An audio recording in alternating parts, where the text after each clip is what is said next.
Þá komið mál númer 6, gjaldskrá Akureyrarbæjar, málshefjendur bæjarfulltrúi Hilda Einar Gísladóttir. Gjörðu svo vel.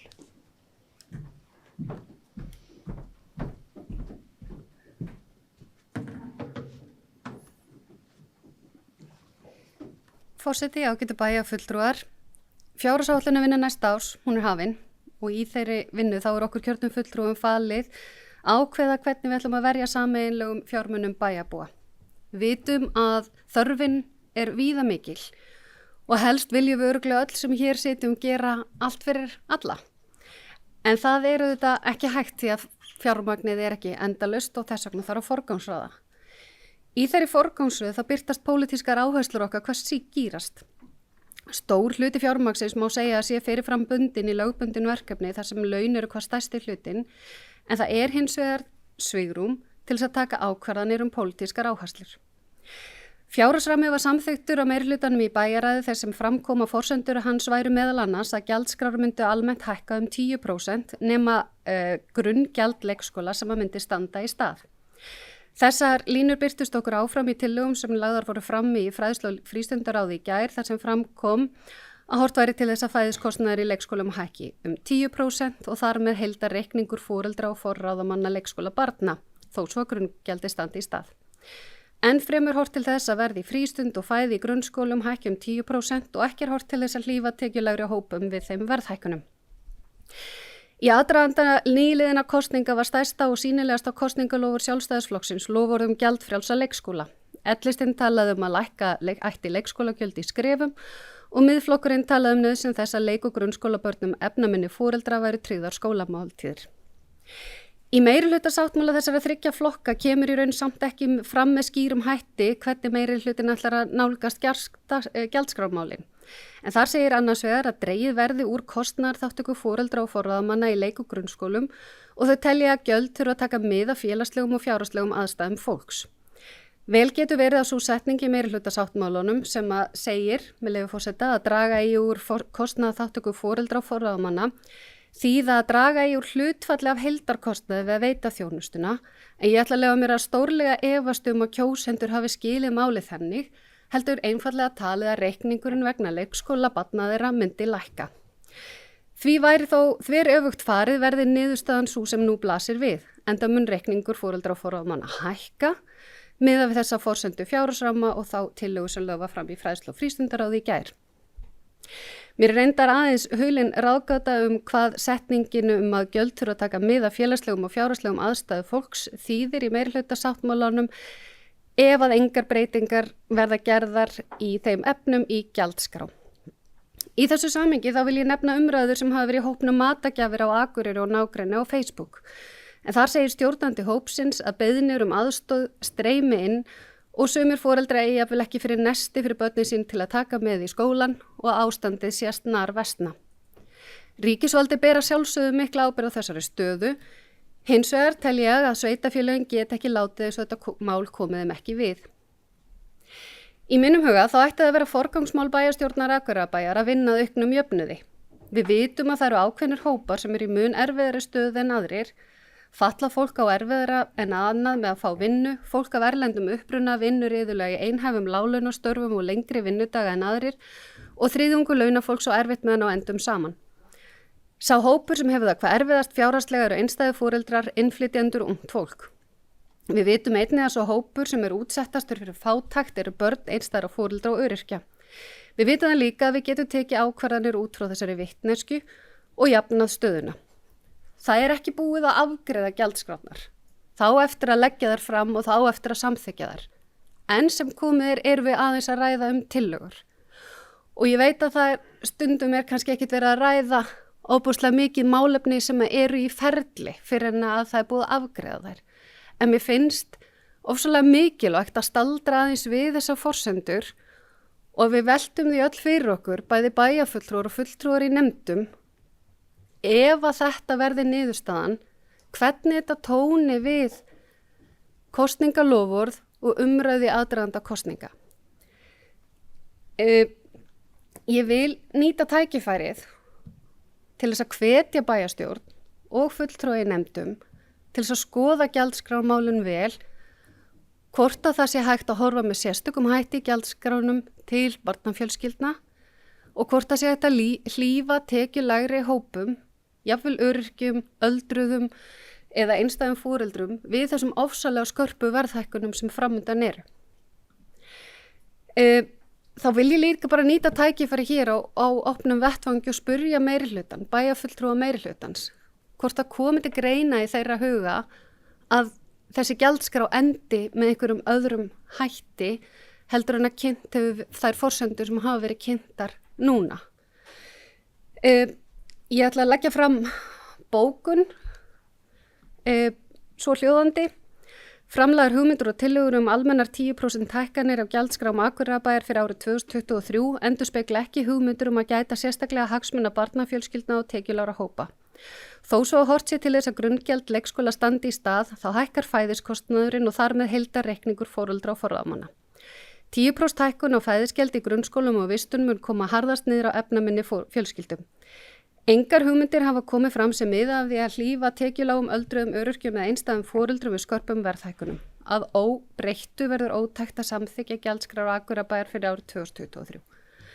Ég vona að bæjarfulltrúar hér í dag treysti sér aðeins til umræðu málefnið, af því það er ennþá tækifæri til þess að ræða þetta og pæla í þessu og virkilega velta því fyrir sér hvort það sé hægt að gera þetta öðruvísi, hvort það sé svigrúm, þá hvar og hvort það sé bara einfaldlega vilji til þess. Þannig ég vonast til þess að við eigum eitthvað smá samtal þetta í dag og eins og ég segi, ég veit að það er ekki búið að samþykkja gjaldskrárnar, fjárhagsáætlunarferlið er allt eftir, en forsendurnar gefa tónin sem ég finnst alveg ástæða til þess að ræða hér í dag. Þakkum bæjarfulltrúa Hildi Önnu Gísladóttur kærlega fyrir, orðið er laust. Bæjarfulltrúa Hulda Elma Eystadóttir, gjörðu svo vel.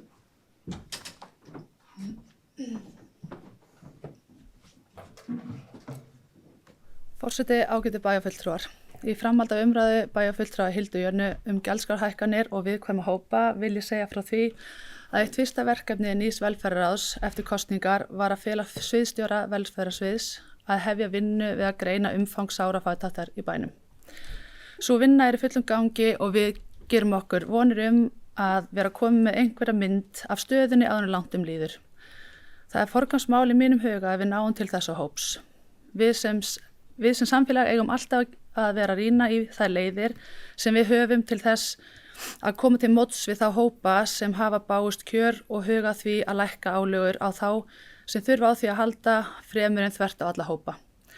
En eins og ég sagði þykir mér afar mikilvægt að við vinnum þessa greiningu hratt og vel svo við getum gripið þá sem þurfa á því að halda. Takk fyrir. Bæjarfulltrúa Hulda Elma Eystadóttir, orðið er laust. Bæjarfulltrúa Sunna Rúnarsdóttir, gjörðu svo vel.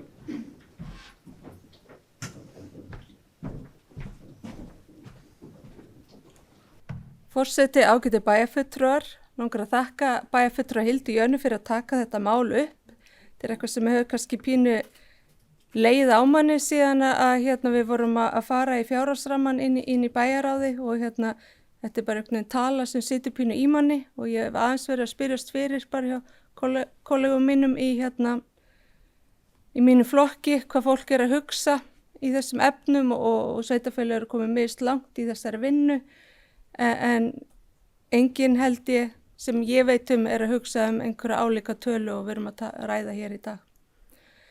Ég óska því eftir svörum frá meirihlutanum af hverju það var ákveðið að leggja til 10% flata hækkun á næstum allar gjaldskrá bæjarins. Hver rökin fyrir því þegar kemur fram í forsendum Sambands íslenskra sveitarfélaga sem sambandi sendi frá sér í lok ágúst fyrir gerð fjárhagsáætlana 2023 til 2026 að helstu greiningaraðilar, Hagstofan, Íslandsbanki, Landsbankinn og Seðlabanki gerir ráð fyrir að meðaltali 5,4% verðbólgu á næsta ári. Þetta það forsendurnar sem sambandi gefur okkur í okkar vinnu.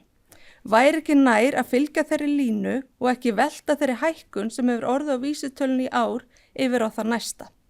Það er varúðarvert að við ætlum að kynda undir verðbólgubálinu með þessum hætti og hér er alls ekki verið að vernda bæjarbúa sem búa við minnkandi kaupmátt. Takk fyrir. Þakkum bæjarfulltrúa Sunnu Hlín Jóhannsdóttur fyrir. Nú bið ég orðið laust. Já, bæjarfulltrúa Hilda Anna Gísladóttir. Skal sjá fara. Forseti, ágætu bæjarfulltrúar, ég vildi bara aðeins bregðast við orðum bæjarfulltrúa Elmu. Ég vil bara fá að koma líka og fagna því að það hefur verið ákveðið inn í þessum meirhluta að fara í þessa aðgerðaáætlun gegn sárafátækt barna. Og ég er líka svo glöð með það vegna þess að við lögðum á þetta áherslu í stefnuskrá okkar hjá Samfylkingunni sem ég held að engin annar hafi verið með, en mér finnst svo frábært og gott merki þegar að meirihluti treysti sér til þess að taka eitthvað þó það hafi verið annar staðar og segja að þetta er góð hugmynd. Því miður gekk mér ekki vel í þeim viðræðum að koma því á framfæri, en ég vil þakka þá Elmu og ykkur fyrir að ná að setja þetta á dagskrá, og ég held að í alvörunni að þetta geti skipt svolítið miklu máli vegna þess að við erum að sjá þetta og heyri þetta alltaf oft frá grunnskólakennurum sem tala um börn sem koma svöngu í skólan, að eiga ekki fyrir mat, líka þegar það kemur að öðrum hlutum, sálfræðiþjónustu eða þeim sem eigi erfiðleikum, hvað þetta kostar allt hryllilega mikið og hvernig við getum hreinlega verið að láta fátækt gangi arf og þar af leiðandi ólíka stöðu, að við höfum ekki öll jafna stöðu sem bara allt frá blautu bassbeini, og þar einhvern veginn þurfa að finna leiðir til þess að finna þetta svigrúm og nefna það kannski í samhenginu við sárafátækt er að væntanlega þekkjum við öll hérna inni að vera eitthvað tjóðan blönk, eða ekki fyrir eitthvað sem við viljum. Ég held örugglega einhver okkar hafa líka upplifað, og ég hef það allavega sjálf. Ég hef alveg upplifað það að vera einstæð móðir og eiga ekki fyrir mat út mánuðin fyrir mig og barnið mitt. En ég átti hins vegar foreldra sem að gripu mig alltaf. Þannig ég lenti aldrei í þessari svakalegu gildru sem að fólk sem á ekki slíkt net er að lenda í. Og það er það sem ég fæ svona stinga einhvern veginn inn í sálina, svona í alvörunni, að ímynda mér að ef ég hefði ekki átt mömmu og pappa sem að gripu mig alltaf, mig og dóttur mína, þegar að staðan var þannig, hvar væri ég? Hvar væri lífið mitt? Og ég er að hugsa hvernig getum við sem samfélag og í gegnum sveitafélagið gripið þessi börn sem að falla á milli skips og bryggju og hafa ekki tækifærin og hafa ekki þessa stöðu. Takk. Þakkum bæjarfulltrúa Hilda Anna Gísladóttur fyrir. Orðið laust. Ég ætla að biðja Höllu Björk Reynisdóttur að taka við sem forseta fundarstjórn. Takk fyrir það, og þá tekur til máls bæjarfulltrúa Örn Árnason. Það er eina nafni sem þetta læra. Heimir Örn Árnason. Þakka bæjarfulltrúum Elmu, Hildu Jönu og Sunnu Hlín kjalla fyrir bara málefnalegar og góðar umræður gjaldskrá breytingar. Þetta er okkar stærsta málum í fræðslu og lýðsluráði, eru gjaldskrá breytingar. Þessi vinna er rétt komin að stað. Hún er mjög flókin. Til að útskýra fyrir ykkur, það er orðin breytt staðal, til dæmis eru að taka á móti fleiri flóttabörnum, hefur verið gert, sem er mjög jákvætt mál, en það þarf að gera ráð fyrir því í fjárlögum. Það er nefnilega þannig að vinnustyttingar hafa líka gríðarlega áhrif, og það er að koma kraf það að það komi auki fjárlögu það á næstu árum, að segja að við séum búin að ákveða 10% með allt hitt. Því náttúrulega komum við reynda fram á það að við vorum ekki alveg búin að ákveða, það er hárrétt. Það er engin ákvörðun tekin, vinnan er í gangi. Krafa og þjónustu í leik- og grunnskólum er meiri og meiri ár eftir ár. Greiningaferli er að byrja miklu fyrr núna í leikskólum heldur verið, sem er jákvætt. Sem er snemmtæk íhlutun sem við erum að ræðum, höfum rætt í mörg ár. Samt sem áður er rosalega mörg börn á biðlista. Þar verður við leggja auka fjármagn í. Að með að hækka allt saman er því miður þannig að ef þjónustan á að standa undir sér þá þarf einhver hækkun að vera til staðar. Hvort það sé alveg 10%, það er eitthvað sem við þurfum að ræða og ákveða seinna meir. En vinnan við gjaldskrárbreytingar, ég held að hún sé flóknar og flóknar með hverju árinu. Kröfunar aukast og með flóttafólki sem að koma þér bara því miður frá stríðinu og koma með litlu fyrirvara, þá verðum við að sinna því fólki vel og vandlega. Við getum ekki búið þetta fólk velkomi hér og gert það illa. Við erum með tillögu á bókun meirihlutin og hún er með einföld, engar tillögur liggja fyrir gjaldskrár enn sem komið Því algjörlega ótímabært að taka afstöðu til þeirra. Öll útfærsla eftir en mörg undanfarin ár hefur gengið út frá því að gjaldskrá fyrir mat í skólum endurspegli grunnkostnað. Og sama má segja frístund. Fræðslu og frístundaráð eða lýðheilsuráð mun útfæra leikskólagjöld með þeim hætti að raunlækkun verði að ræða. Þá hefur velferðarsvið hafið vinnu við að greina umfang fátæktar og í framhaldinu verið lagðar fram tillögur hvernig megi koma til móts við þá sem bágust kjör hafa. Þetta okkar bókun. Ég vil bæta við að ég vil bara þakka fyrir þessu umræðu, hún er mjög mikilvæg.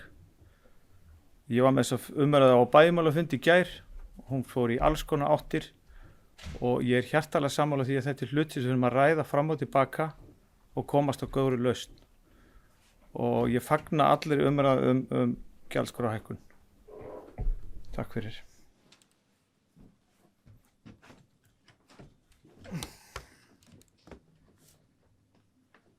Orðið laust. Já, fyrir ekki því svo ég bara kann ekki að vera bara varaforseti. Nei, ég sé það. Það heldur það. Orðið laust. Bæjarfulltrúi Bæjarfulltrúi Sunna Hling, gjörðu svo vel.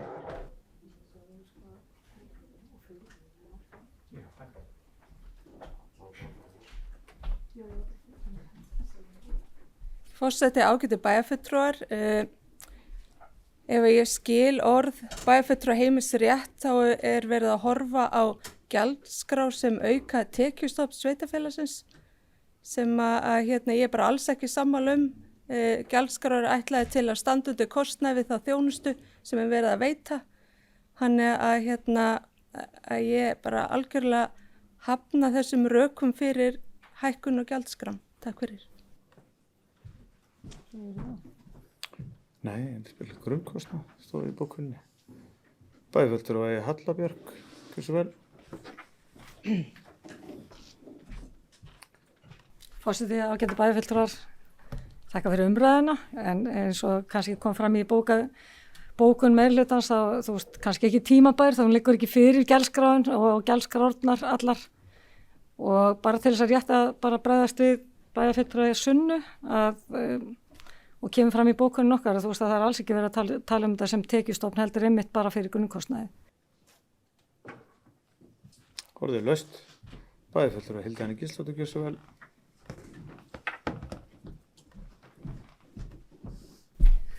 Forseti, ágætu bæjarfulltrúar. Ég þakka umræðuna og virkilega gott að fólk sé til í að ræða málin fyrir opnum tjöldum. Tek nú reyndar undir með bæjarfulltrúa Sunnu þó svo að bókunin feli ekki í sér þennan skilning, þá skildi ég orð bæjarfulltrúa Heimi svolítið í þessa veru en það skiptir kannski ekki öllu máli.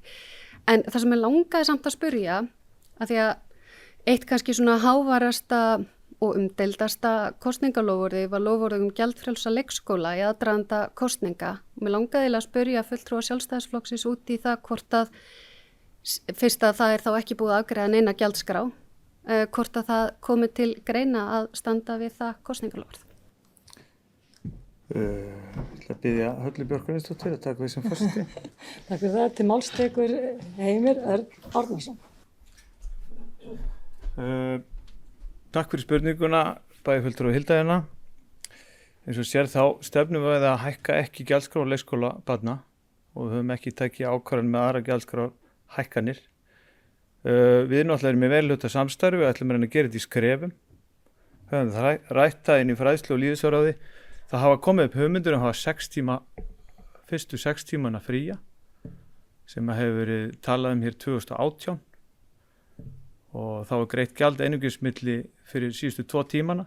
Þetta eru hugmyndir sem eru alveg hægt að endurvekja og við ætlum að gera þetta hægt og rólega í skrefum og ég er svo sem ekki meira þessi mál að segja í bili.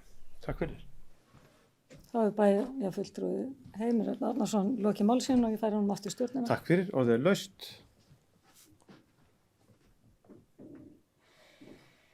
Ekki fleiri. Þá les ég upp tillögur af bókunum frá Hildi Jónu Gísladóttur, framlagðar hugmyndir og tillögur almennar 10% hækkanir á gjaldskrám Akureyrarbæjar fyrir árið 2023 endurspegla ekki hugmyndir að gæta sérstaklega hagsmuna barnafjölskylda og tekjulegra hópa. Þó svo að horft sé til þess að grundgjald leikskóla standi í stað, þá hækkar fæðiskostnaðurinn og þar með heildarreikningur foreldra og forráðamanna. 10% hækkun á fæðisgjaldi í grunnskólum og vistun munu öllum líkindum koma harðast niður á efnaminni fjölskyldum. Engar hugmyndir hafa komið fram sem miða að því að hlífa sérstaklega tekjulágum, öldruðum, öryrkjum eða einstæðum foreldrum við skörpum verðhækkunum. Að óbreyttu verður ótækt að samþykkja gjaldskrá Akureyrarbæjar fyrir árið 2023. Bókun meirihluta, engar tillögur liggja fyrir gjaldskrár enn sem komið því algjörlega ótímabært að taka afstöðu til þeirra. Öll útfærsla er eftir en mörg undanfarin ár hefur gengið út af því að gjaldskrá fyrir mat í skólum endurspegli grunnkostnað og sama má segja frístund. Fræðslu og lýðheilsuráð mun útfæra leikskólagjöld með þeim hætti að raunlækkun verða að ræða og þá hefur velferðarsvið hafið vinnu við að greina umfang fátæktar og í framhaldinu verða lagðar fram tillögur hvernig megi koma til móts við þá sem bágust kjör hafa.